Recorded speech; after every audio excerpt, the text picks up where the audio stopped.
Hello everyone. Quick question here. Who here has been affected by addiction? Chances are most people have been affected either directly or indirectly by drug addiction and alcoholism, either a friend, family member, even just someone passing on the street. My goal here today is, through sharing my story, shed a little bit of light on what addiction looks like and show that recovery is possible. So I'm going to spend a few minutes talking about what it was like growing up, what led to my addiction, and what recovery looks like for me today.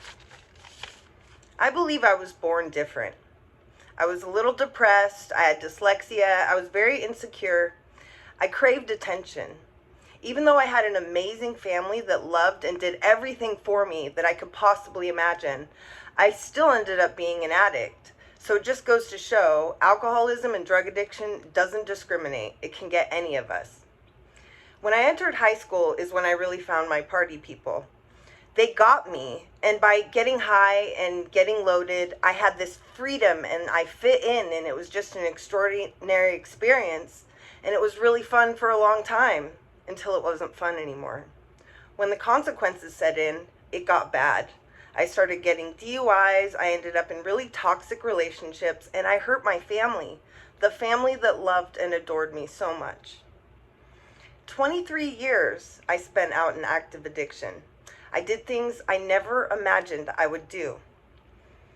I felt so much shame and guilt, and that led to more using and drinking.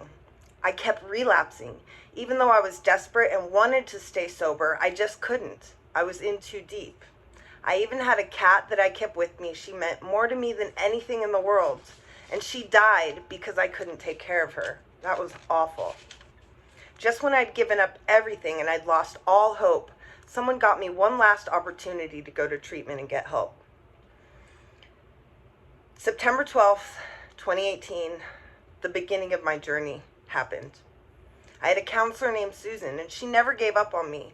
She saw a little bit of herself in me, and she decided she was going to try and get me into treatment. I had nothing left to lose, so I went ahead and went. I finally saw I had a future. My family supported me. They'd never given up, even though I hurt them so badly. I had new friends that were no longer toxic relationships. They were meaningful, and I loved them, and they loved me for who I was. I didn't have to pretend to be somebody else anymore. I learned patience and fellowship, and by being with other people and sharing my story, I realized it helped me too.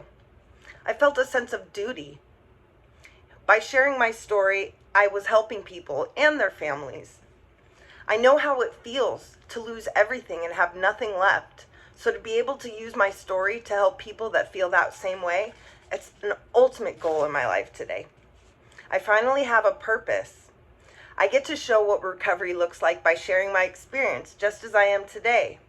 I have an apartment and a cat that I take really good care of, and we have an amazing relationship. So I get to make amends to the cat that I didn't take care of before. I have good credit. I'm doing well in school, which I never did before. And I'm not hopeless anymore. My insides feel better. I have tools to keep me sober today. Even though it's still hard, the benefits outweigh anything I could do to move backwards. I'm in an internship now where I get to act like the woman that helped me. I see people and I see them struggle, and I have hope in them just like she had hope in me. I'll never give up. My goal is to get my diploma and help people.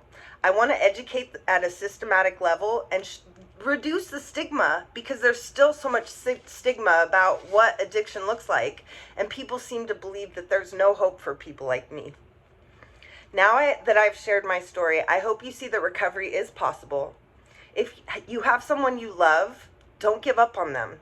If you see someone on the street, don't judge them. You never know what family members might be missing them, what kids they might have that don't have a parent, and you never know what they might do if they get the opportunities that I've been given to find recovery. If anyone you know struggles with addiction or mental health issues, please call the Substance Abuse and Mental Health Hotline at 1-800-662-4357. Thank you.